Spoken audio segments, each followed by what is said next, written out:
I believe if you really want something, you're always going to get it. And I have still things that I really want and I did not get them in my life. But I believe that there's going to be a day when I will. So if you want something, go for it. Don't stop. Do not stop. It just takes one day, one person, one event to change your life. Just go for it. Leap of faith. That's how.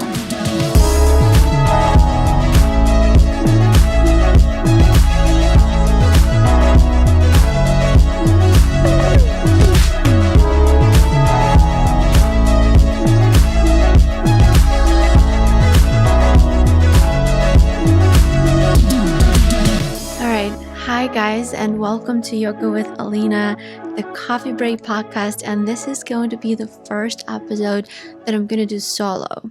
And if it works, if you guys enjoy it, then maybe every once in a while we'll keep on doing that and just checking in, because the idea of this one is basically for me to sit down and have that coffee break that I usually have with my guests, but now I'm having it with you.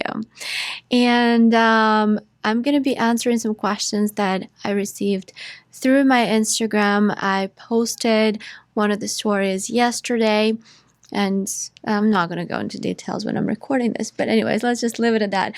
I posted a story yesterday asking you to ask me questions, saying that I will be doing this solo episode, and I received a lot of questions. And I said specifically that this one is going to be more personal because we do talk about yoga a lot. With that being said, a lot of your questions were about yoga, and actually I still have some questions coming in. So I do have my phone with me, and I do have some notes as to what direction and kind of what structure will go. But also, if I end up spinning off topic, that's how this podcast usually goes. So just bear with me, and hopefully you will enjoy it. Hopefully this one will be a fun episode for you to watch. And looking through your questions, looking through everything that you sent me, by the way, they were not just questions, also DMs. It was really cool. I love that. I really love that feedback. It inspires me a lot to hear back from you guys, because I know that it means that me sitting in the studio and doing this podcast is not for nothing, and it really helps, or at least entertains you, whichever one it is. Just know that it makes me very, very, very happy. And a lot of the questions were still about yoga, about teaching yoga, about how to become a yoga teacher. And I'm also very, very happy that a lot of people feel that they can come to me with these questions. And I don't know when it kind of came that I became an expert on that. Maybe because I'm so open about my experience being a yoga teacher, but I'm glad that you think you can and you feel that you can come to me with those questions. So I think we're going to start this podcast with covering all the questions that I received about becoming yoga teacher, being yoga teacher in general, just teaching yoga. And then we'll go into a little bit more personal things. And there's some topics that I want to cover as well. And I kind of categorize them. As you know, I plan most of the things. So yes, I had to structure this one as well. Let's get started. And I want to start with the first question here. I'm not going to say who sent them because, they were supposed to be anonymous. So I'm not going to say who sent them, but I will be reading them out loud. And the first one that I received was advice on yoga teacher starting out with classes, social media, students, etc. And I love this question because it is a loaded question. And even when I read it out loud, I feel a little bit intimidated, I think, even to answer all that. So actually, my first advice would be to not put so much upon yourself.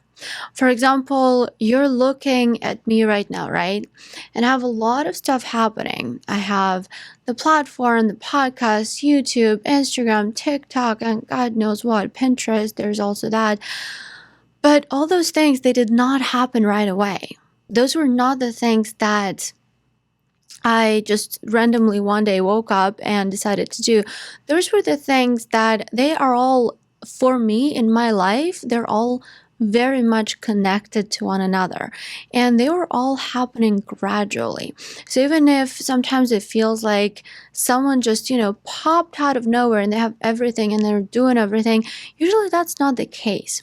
So when you're first starting as a yoga teacher, I think that what you really have to do is to turn your attention inwards more than outwards. So kind of forget about teaching. It sounds ridiculous, I know, but bear with me on this.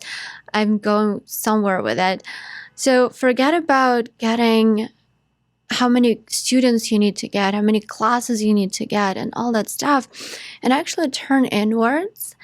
Focus on your personal practice, because only through understanding yourself and your personal practice, you will be able to create something magical and to put it out there into the world. And that's something that I firmly, firmly, firmly believe in. And you really want to just figure out who you are. And it's a very intimidating thing to say, even to do, right? To think about it, because we change, we evolve. But at this point of your life, who are you? Who are you as a yoga teacher? And then you can start expanding this to the outside world, kind of out. And the first would be obviously to start with group classes. I think that this is the most obvious path, right? And then from there, once you start getting your group classes, and by the way, those you will get from just going to studios and practicing and getting to know people, becoming friends with managers, owners, students, starting to understand your community. This is how you start teaching in classes, right? This is how you start teaching group classes. And then from there, this is how you get private students. And from your private students, you understand a little bit more what people are coming to you for. And this is when you can go into a bigger, broader audience and kind of focus on social media, on growing your maybe online business if that's something that you're looking for. Maybe you decide to go into workshops or retreats, but that's all down the road. When you first start, my advice for you to be to turn inwards and not put so much stuff on yourself. Really just kind of bring all your attention to you first before you start pushing it into the outside world. So I hope that kind of helps you out a little bit. And another thing that I kind of want to say is just not to stop, really. The advice for a new yoga teacher, because it is so easy to just burn out. Don't stop, but don't burn out. So take it slow. I always say it's slow. And if you've ever taken my class, you know that I practice very, very slowly. And that's exactly how I think everything in life should be approached, because yoga practice is not just about what you do on the mat. It's also how you approach things in your own life. So take things slowly, really, because that's something that's going to take you much further than if you start just piling stuff on top of yourself. And at least that's how it works for me. So I hope that resonates, and I hope that does answer that question. So more questions about yoga. And yeah, I'm looking at my notes, guys. If you're watching this on YouTube, you can see me looking down. It's my phone. And another question that I received about yoga teaching. Can you name 2-3 important steps in the first year of your yoga career? Okay, so 2-3 important steps. I think I can call out one. One step, well, first, assuming that you have completed your teacher training, I would say practice. I would say practice, practice, practice, practice. And practice with as many people as you can. Expand your knowledge. Even if you don't like someone else's teachings, try it and be open to that experience and try to understand it. And through that, you will become a better teacher yourself for sure. And another thing, oh, there you go, the second one. I can think of the second one now. I don't think I will be able to come up with a third, but let's see. The second one would definitely be to get out there and go to events, go to workshops, start getting to know your community. And that is something that's going to take you a very, very long way. Because the moment that you connect with your community and with the immediate people, I felt it so much the other day. I usually post whatever I do on social media. I usually kind of think about everyone, right? My broader audience. And that's not just Miami, obviously. I have a lot of people in Los Angeles, New York. I have a lot of people in Asia, actually. And obviously in Russia as well.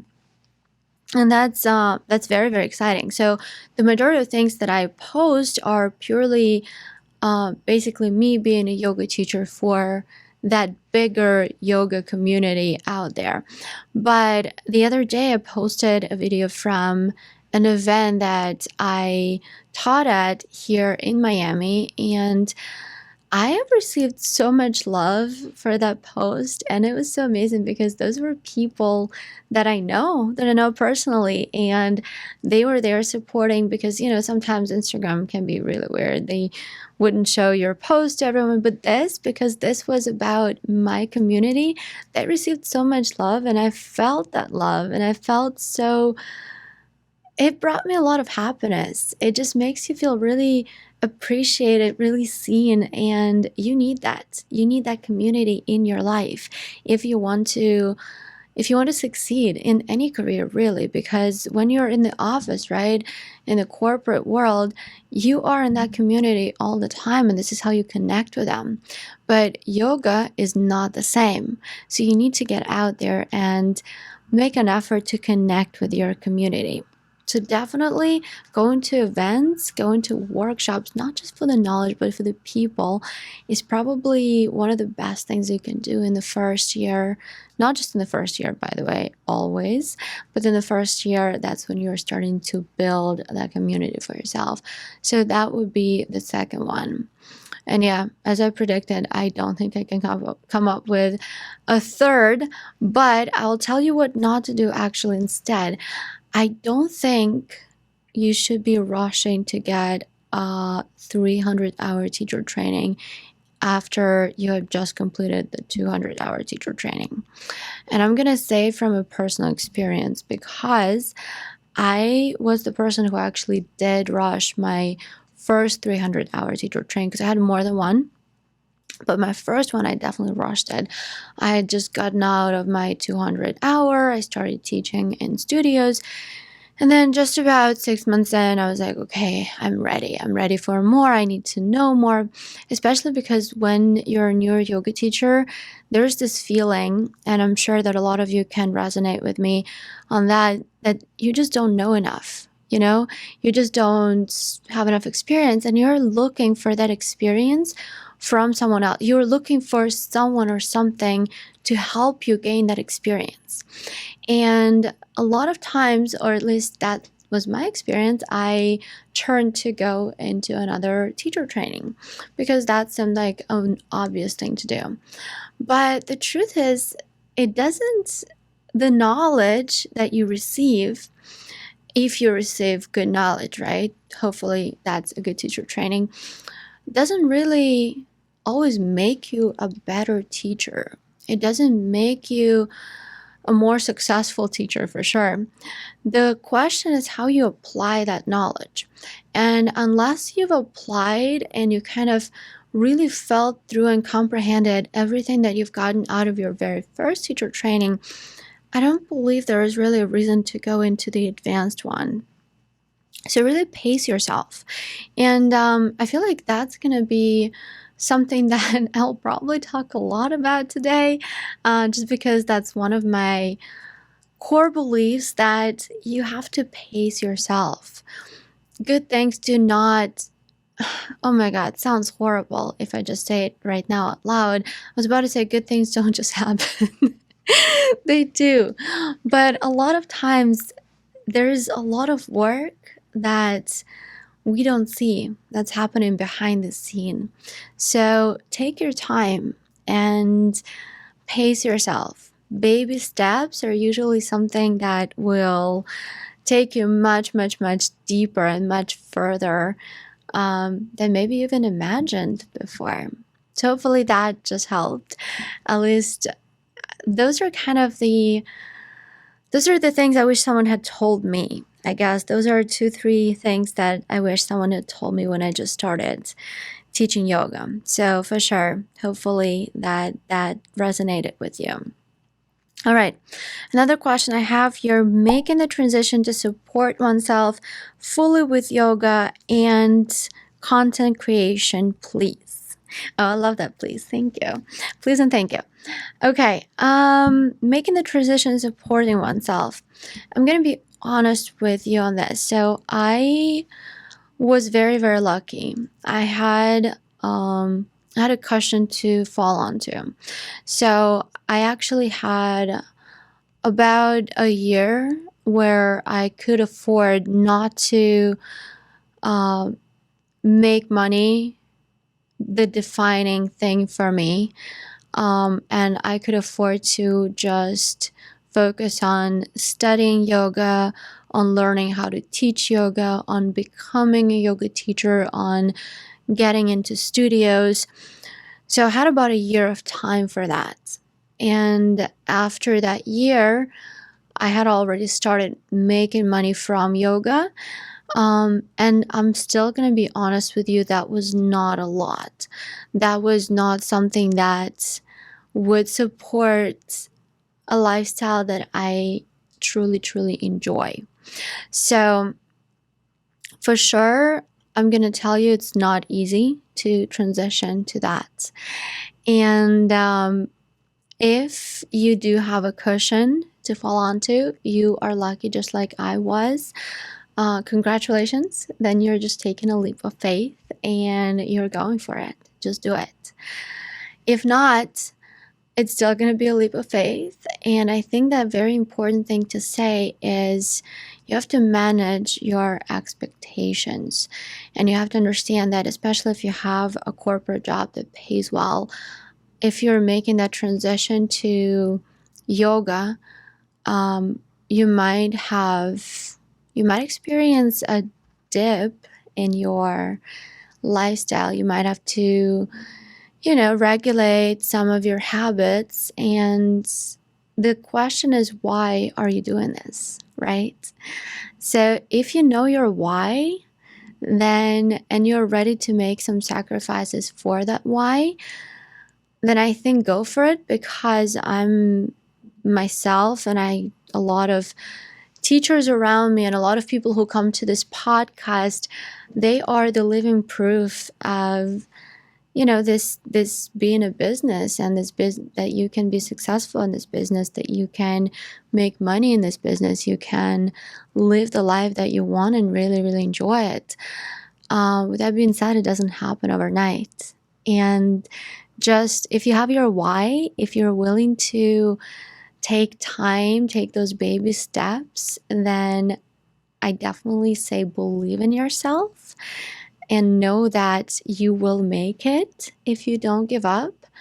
But again, back to the actual question, how to transition? It's a leap of faith.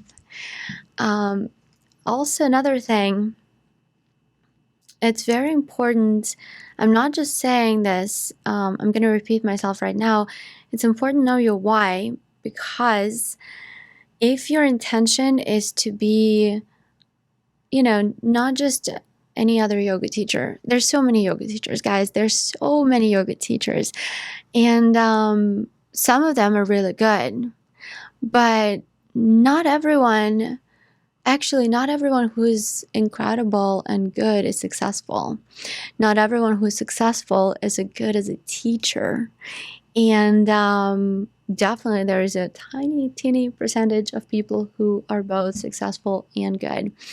So, but the reason why I'm saying this, I don't think that having yoga teaching practice, let's put it that way, as your side gig is going to help you evolve into an extraordinary yoga teacher, into someone who changes lives. And if that is your intention, then I would say it's a very noble intention to change people's lives. And I think that it's definitely worth it taking this leap of faith, experiencing that dip and being scared and just eventually pulling through, because again, if you do not give up, you do pull through. If you just keep going. Not easy, for sure. But yeah, hopefully that was not a depressive answer. Depressing. But yes, hopefully my intention with that answer was actually to encourage you. And my intention with this answer is to tell you that I believe if you really want something, you're always going to get it. And I have still things that I really want and I did not get them in my life. But I believe that there's going to be a day when I will. So if you want something, go for it. Don't stop. Do not stop. It just takes one day, one person, one event to change your life. Just go for it. Leap of faith. That's how. Before we dive deeper into the episode, just a little reminder for you guys to check out yogawithalina.com for my full library of yoga classes, tutorials, courses, and so much more. And for your convenience, I optimized all the classes for all devices so that you can flow through the flows from your phone, computer, TV, whenever, wherever you want. Start your free trial today and test it all out. I hope to see you on the mat very, very soon. Let's dive deeper into the episode. All right. Oh my God. I'm gonna tear up right now. Do you ever get nervous teaching? Oh, I love this one. When I first started teaching, I obviously was so nervous every time I would start the class. And yeah, that was wow. That was, I remember, that was crazy. I was shaking. There were times when I would physically shake.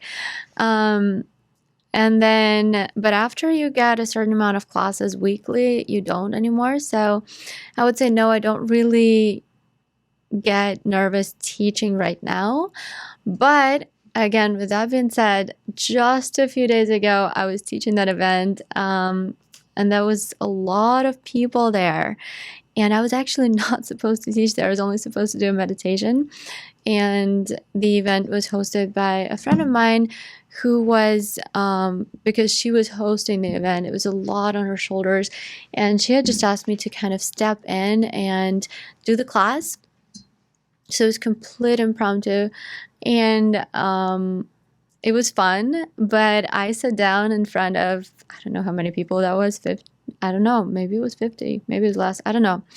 But I sat down in front of those people and I was shaking, not just because, it's a lot of people, but also because some of those people were my friends who hasn't been to my classes in a long time. And I know that I grow and change as a yoga teacher all the time. So I knew that that was going to be something new to them, new experience to them, and they would see me in a different way again.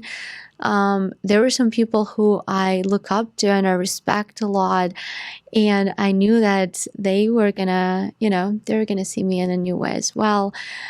And then just, because of that responsibility, I definitely did get nervous and I was shaking there for a little bit. But the truth is that when I teach, I do what I love. So it's like when you dive into it, you just forget everything and you just get into the flow, and there's just no space for being nervous anymore, and you just go. And yeah, I really enjoy it. It's one of the reasons why I love teaching. And it's actually, I think I saw a question here. Wait a second. What's your favorite thing about teaching yoga? Oh, and there's another thing. Do you ever not want to teach? Okay, I'm going to answer kind of both of those right now.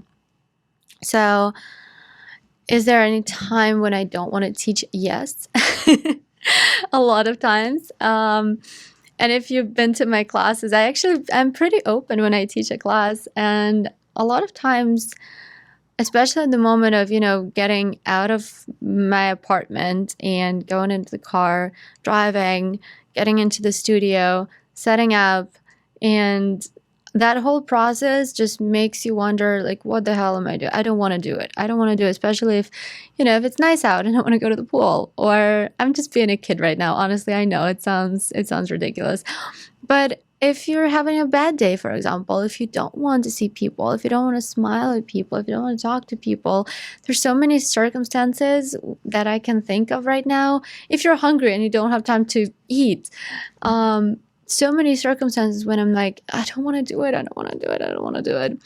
But then, the music starts, and I actually, before starting the class, I always turn off the music and I say a few words. I talk to the entire class and just tell them a couple of words so that you know what to expect, and so that we're kind of on the same page. They know that the class is about to start. And then I always say, close your eyes and kind of ground yourself, become present. And I usually do that same thing with the class. And this is the moment where everything, just whatever I didn't want to do, just disappears. And I know that I can make this experience, I'm actually in charge of making this experience happen, and I can make this experience whatever I want. And that is a very powerful realization. So if you're a yoga teacher and you're experiencing this, remember, you don't have to make classes be something that you think other people want. Because I would tell you, you probably will never guess what other people want. So do a class, create a class that resonates with you. And then if you're doing that, most likely you're really in the process and you're really enjoying. And if you're enjoying, I'll tell you this, probably everyone will enjoy it. And then after, you would be so happy and so grateful that you had done it. So yeah, that's how my not wanting to teach goes. And another thing, things that we usually don't want to do it's usually happens when we're not really present, because most likely things that you don't want to do are not as scary or as hard as you think them to be. So if you actually ground yourself, and if you become present and you just live this moment right here, right now, I can almost guarantee that you won't find yourself in a position where you're dreading something. So being present is actually very important. Yoga teaches us that a lot. But again, as a yoga practitioner, as a yoga teacher, I've been doing this for years. And there's so many times when I don't want to do something and I'm still in my head and I'm dreading something that's not even happening yet. It's going to be in an hour or in 2 or whatever. And then I do it. And it's actually either not as bad or very enjoyable or fun. So yeah, that's just how it goes. If you find yourself in a position of dreading something, see if you can ground yourself for a sec. See if you can close your eyes and just take a deep breath and feel. Just feel, just stay. And understand that every single moment, every single minute of your life, you can actually make it whatever you need it to be. Just like with me teaching a yoga practice, right? I love how yoga applies to life. I love that. And okay, the best thing about teaching yoga, that's pretty easy for me. Actually, no, I think I have a 2-part answer as always. Hopefully you're not tired of me rambling around here. I feel like it's going to go for much longer than I expected. But my favorite things about teaching yoga, first of all, meeting people. You are meeting some incredible people doing yoga and teaching yoga. And a lot of times, people who are on their yogic path, they are leading kind of somewhat of a conscious lifestyle, right? And it can be in a lot of different ways. It doesn't have to be that they're, meditating and doing yoga and doing some other physical activity.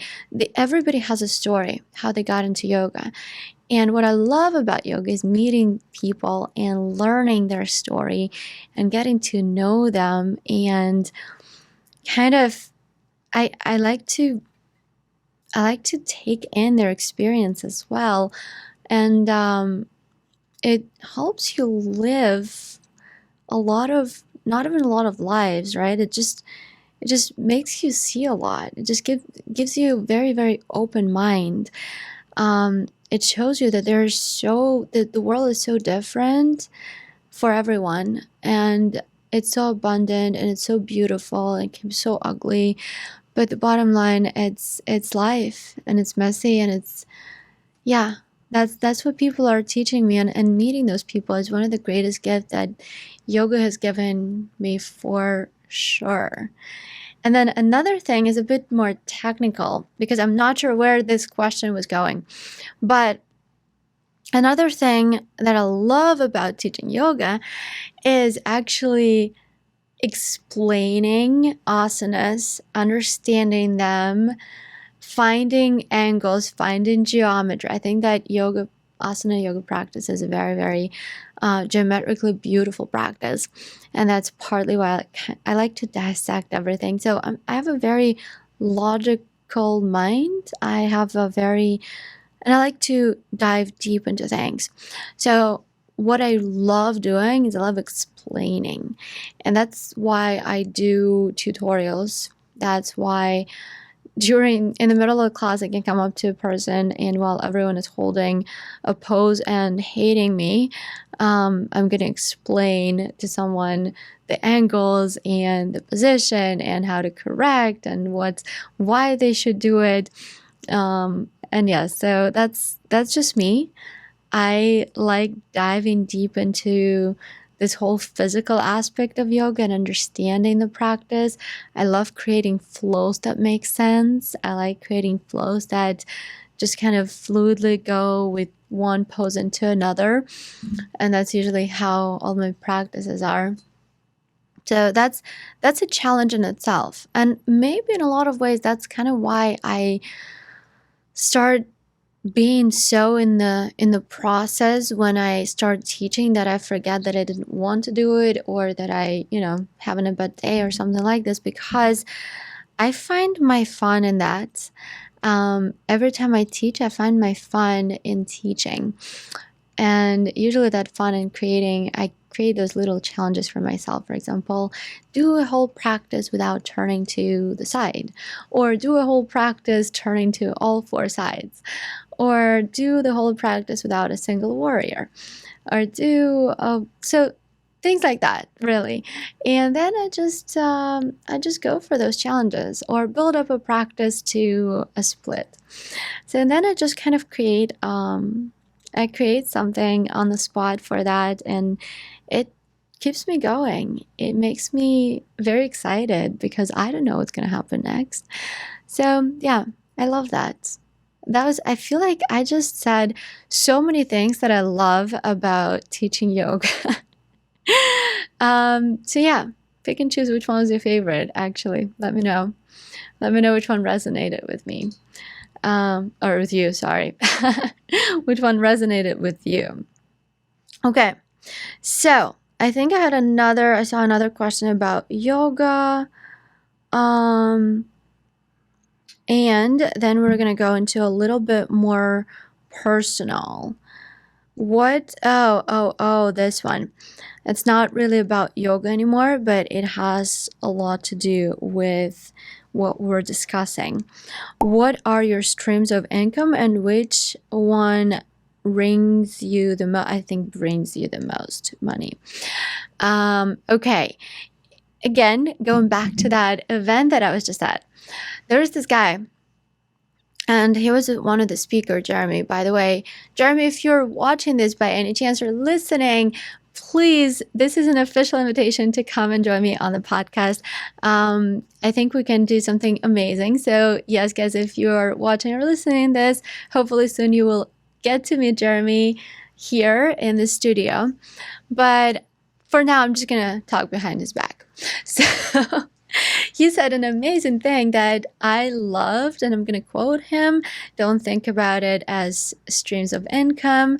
Think about it as streams of impact. I think impact or influence. Okay, I did not quote him well, but you get the idea. So I actually like that more than streams of income now, and I think I'm going to make it my thing, that I'm just going to, say that it's the kind of the streams of impact. Yes, we'll call it impact today. I'm going to have to ask him what he actually said back then. But anyways, okay, so here's what I have. Let's count. I have my group classes. I have my private classes. I have my podcast. Yes, guys, I'm making a little bit of money from this. I have my YouTube, which I'm not making money from yet. I was making money from my previous YouTube channel. So the YouTube is not there yet, but it's down the road, and I know that. I have my online platform, which is new, but it is definitely taken off, and hopefully that will become kind of like I want to say passive income. With that being said, it's very loose term right now because I do work a lot every single day for it. Okay, I have my Instagram, and Instagram has become has a few sources for me right now. So one is Instagram Reels, because Instagram does pay for Reels right now. And then also collaborations with brands. I have a lot of collaborations coming up. So by the time this podcast is out, I won't really do them. But yes, I do have a few contracts right now, new contracts. And so I have that. So I work as an influencer. And then another thing is actually I work as a model. So, oh my God, we're going on, right now it's 8, but I think we're like going on soon 10. Wow, that's crazy. I never counted it. This is really cool, by the way. Thank you so much for this question, because I just realized that, holy shit, Alina kicking ass. Okay, and which one brings me the most? Really depends on the month. But definitely those months when I model a lot, I'll tell you that modeling pays really well. If I have a bunch of, so influencer work also helps a lot. That's probably going to be my second. But here's the thing, modeling is not my premier focus. My focus has always been on yoga and on bringing yoga into the lives of as many people as possible. So even though modeling does bring me the most money those months that I have modeling jobs, because it's not every month, I would probably say that right now influencer work would bring me the most money within what I want to do, right? So if we're talking about creating a difference in the yoga community worldwide, and it brings me the most, not just money, but the most satisfaction. The rest, hopefully down the road, this will all change. Down the road, I really hope that YouTube and podcast and my platform would be actually the premier sources of impact, right? Not income anymore, impact. And that's the goal. That's what I'm working towards. But for now, that's a day-to-day life. And yes, my private students, private classes, right? That is also a big stream of impact. But for all the yoga teachers out there, I'm going to tell you this. Teaching in person, it has the limit, right? It doesn't matter how popular you are, how good you are, how successful you are. There are just so many hours in a day that you can dedicate to that. And even if you decide not to ever do anything, but I guarantee you after 4 classes or 5 classes in a day, you probably hate your life. And this is not the idea. So definitely, hopefully right now my answer, and I was being very, very honest, by the way, with you. I really hope that's going to be appreciated. But right now my answer was for you to get some ideas as to how you can create those sources of impact for yourself, the sources of income as well, and just go for it. Streams, right? Streams, not sources. Okay, streams. Doesn't really matter. I guess it's the same thing. So yeah, think about it. If you only have one, definitely think about more. And don't pressure yourself into that though. I know that a lot of people just look at those stories when people have like all these different things happening and they just start pressuring them. Oh my God, I have to create another one. And yeah, no, you don't have to. If it doesn't come naturally to you yet, maybe you're not there yet, right? But just have it in the back of your mind, and hopefully my answer right now just gave you a couple of ideas there to explore and to dive deeper in. So yeah, hopefully that was helpful. All right, so let's just dive into, let me just check really quickly if I answered everything that I wanted within the teaching, within the, oh no, there's one more yoga question that I want to go into. The best advice you received as a yoga teacher. And I actually don't know how to answer that right now. But recently, I loved the advice of being authentic. So I'm going to go with that. And I think that it's so important. And you become authentic. Well, you are authentic to begin with.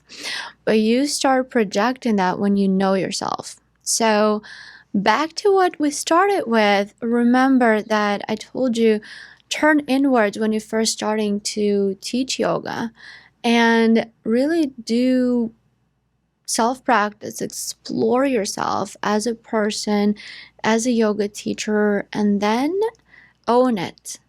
Do not apologize for who you are, even if it's not the most popular thing. And I'm going to tell you what I mean by that. For example, for a very, very long time, and I don't remember if I had said this on the podcast before, but I definitely had this conversation with a bunch of people recently, that for a long time, I knew I wasn't really fitting into the regular kind of yogic box, right? I'm a yoga teacher. I love meditating. I do meditations every morning, and I love my yoga practice. But I also like, I don't really, by the way, I don't really enjoy things in the nature that much. That might come as a shock. And I like really nice and expensive things. And I really enjoy, for example, I would rather go into a 5-star hotel than camping. And that is not a popular opinion in the yoga community. And I was kind of trying to get myself more into the traditional yoga community, I guess. And it was just never feeling good for me. I just felt like an outsider for a little bit there. And then eventually I just one day I stopped apologizing. I don't know how that came to me. And I just became myself. And guess what? No one cares, and everyone loves that way more than a person who is trying to be something they're not. So just be yourself. Same with when we're talking about actual teaching. I love some teachers who go very fast with their yoga practice. I love them. I enjoy those classes so much. With that being said, I cannot teach fast. I can't. It just doesn't feel right to me. It just doesn't feel good to me. And no matter how I like what those other people are doing, I'm going to stay true to myself. Because if I start imitating someone in class, I guarantee my people are going to run right out and say, what the hell just happened? So be yourself and really be authentic, because that's something that's going to take you a long way, and probably not just within, the yoga talk. It's not just about conversation, it's not just about being a yoga teacher, just in general in life. Be yourself. That's something that's going to take you much, much, much further, everywhere, really, in all directions. You're just going to expand. Just be yourself, be authentic. So that's going to be my advice. All right. Now I'm super excited. I was excited about yoga, and I definitely feel like it has gone way over time that I planned for it. But okay, we're going to go for some more personal questions then. Okay, first things, yeah, this stands out. And by the way, I'm not going to answer everything right now. But if we decide that this is a good idea to do those solo episodes, I think we're just going to make it a thing every couple of months. I'm just going to hop on here and just kind of have my coffee break with you guys, answering your questions. And those that I don't answer today, I'm just going to save them for a little later. And I guess we'll just keep rolling this ball. Okay, so there are 3 questions, which are kind of, I want to put them together-ish. There's a question, if I drink alcohol, if I smoke weed, and what are my thoughts on psychedelics? Okay, first of all, in this podcast, I just want to state that in no way, shape, or form, I'm promoting anything illegal here. And I think that, so just to state that, just to be clear. And now to answering those questions. Okay, first, alcohol drinking. Yes, I do drink. I enjoy wine. I enjoy a good cocktail. Not too often, because I believe that balance is important in everything. But I grew up in a family where it was very normal for my mom to have a glass of wine with her dinner, and for my dad to pour a glass of whiskey after he had come home from work. So for me, growing up, that has always been my norm. And drinking, just, casual, occasional, I guess, now for me, drink is, as long as it doesn't kind of prevent me from living my life and, work and all that stuff, I don't see anything bad about that. And actually, I guess the person who asked did not watch the podcast where it was the 3rd episode of the podcast, when it was actually, we were drinking wine with Siobhan. It was about energy. So if you haven't watched that one, watch it. It's a lot of fun.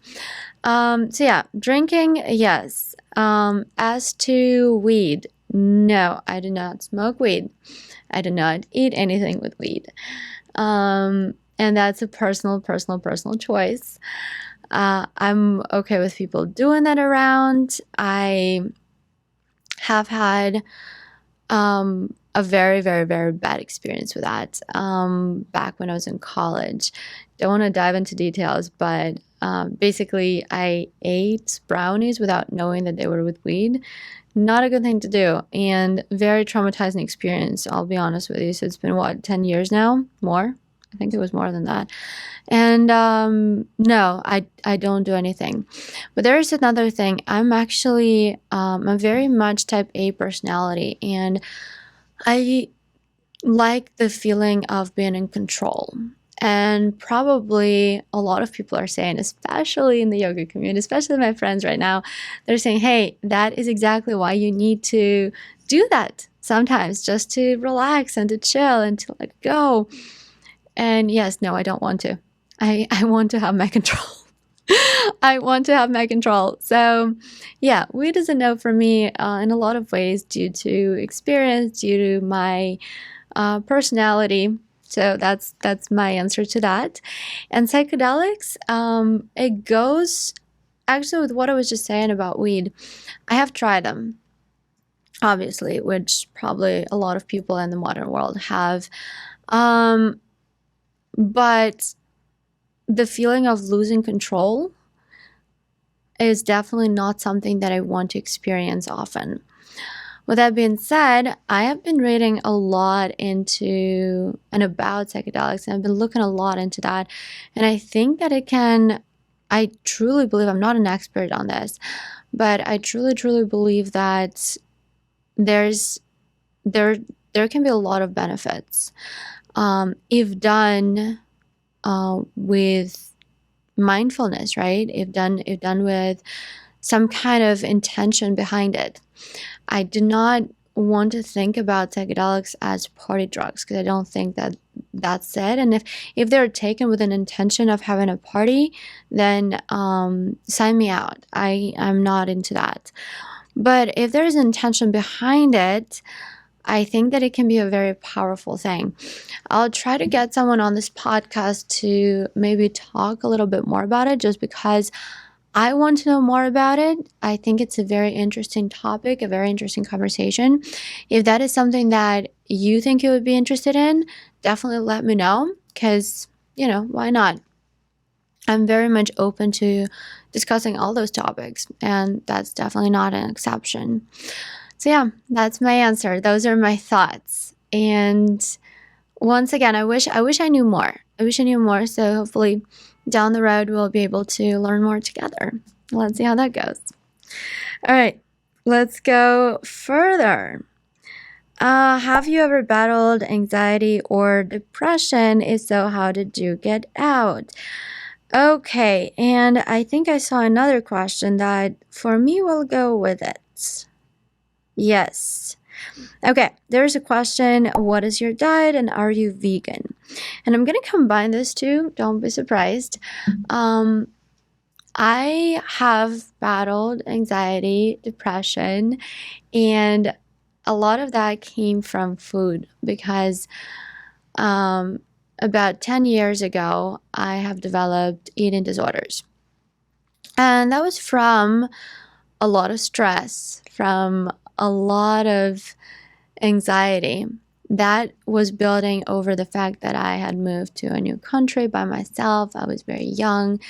I had started the university, and of course, it's a lot of responsibility. So, all the build-up anxiety at some point came up to anorexia for me. And then once I had gone through anorexia, I guess, when I had gotten out of it, physically at least, right? Because mentally, and if you've ever battled that, it's probably a lifelong thing because I can still see my brains having that sometimes, having those anorexic thoughts, bulimic thoughts, right? And just anxiety around food in general, not as much anymore, of course, but it does happen. So yes, I did have anorexia. I did have bulimia. That was the outcome of anxiety and depression. How I got out of it is a whole different topic, and I actually got out of it pretty much myself. Understanding, and it goes back to, actually, oh my God, we're going back to that. Understanding your why. At some point, I realized why I want to get out of that. And I just started creating life that would be without those disorders. For anyone who has never experienced it, or I guess it's even weird for those who have experienced that, it's turning inwards, right? It's turning inwards and trying to understand yourself. I have a very logical mind, so I can explain to myself a lot of things, and I know that people are struggling with that.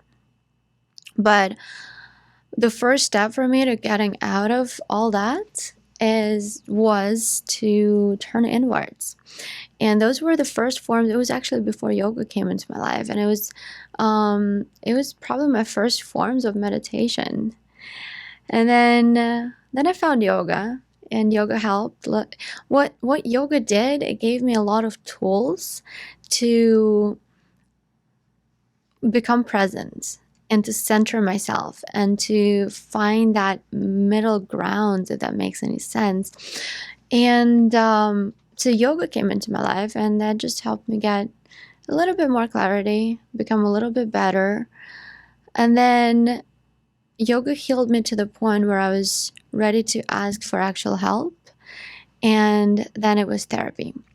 So I think that therapy cannot help anyone who's not ready for it.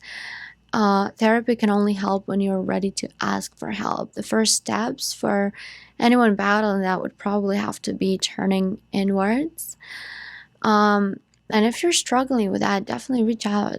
I'm here for you, and I'm usually very open with this story. If you want to know more about it, it's kind of a depressing topic, but if you want to know a little bit more about this story, about me battling the eating disorders and you know how I am today, I'm definitely open to creating a podcast about that, maybe inviting someone who can help us, maybe a therapist that can help us understand what's happening behind the scene a little bit more. But I told you I want to combine this with, are you vegan, with a question about me being vegan or not, and what's my diet. So I was vegan for a little bit. And then here's the thing. I don't think being vegan is a balance. And for me, with everything that I do, especially because of anxiety, depression, eating disorders, everything I do is to find balance. I cannot let myself, or rather, I can very easily let myself go into extremes. And my work is to stay centered enough not to fall into extremes. So I was vegan for some time, and at first it felt really, really good. But then it started feeling like it was an extreme, and I was just forcing myself not to do something just for the sake of not doing it, right?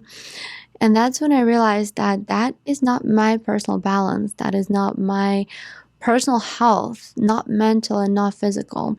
So at this point in my life, I eat everything, and I try to be mindful. I definitely eat what can be called a healthy diet, even though right before I came here, I ate a pint of ice cream.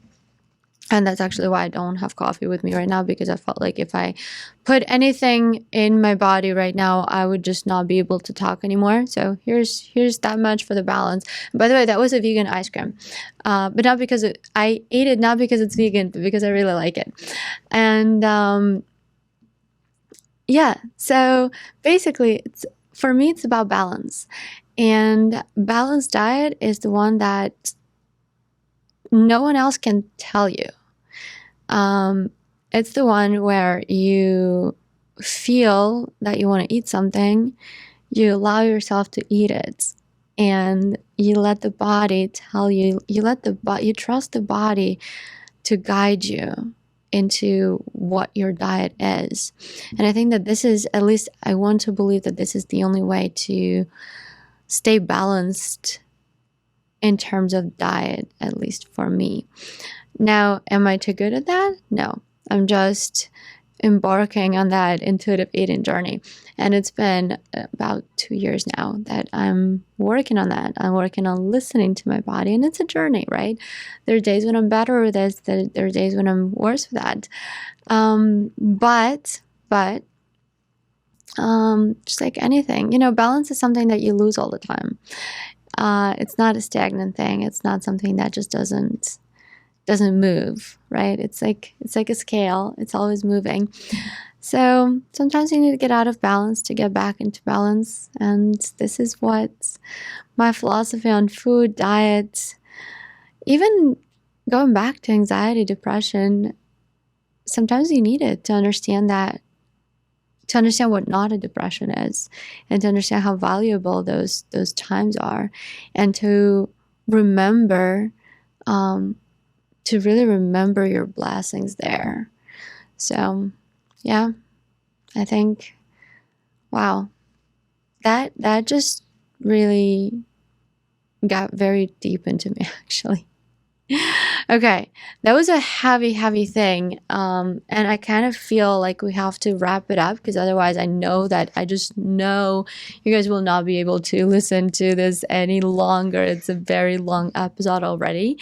But please, please, please comment below if you're watching this on YouTube, or even if you're just, I believe in podcast apps, you can also do the comments, or you can always DM me with your questions saying that, hey, we want another solo episode. And if you really do, I actually enjoyed answering those questions, and I wish we had more time. So if you want to have another solo episode with me answering your questions, comment, ask, tell me. I will get back to you, and we'll do something again very, very soon. Thank you so much, guys, for staying with me for this episode.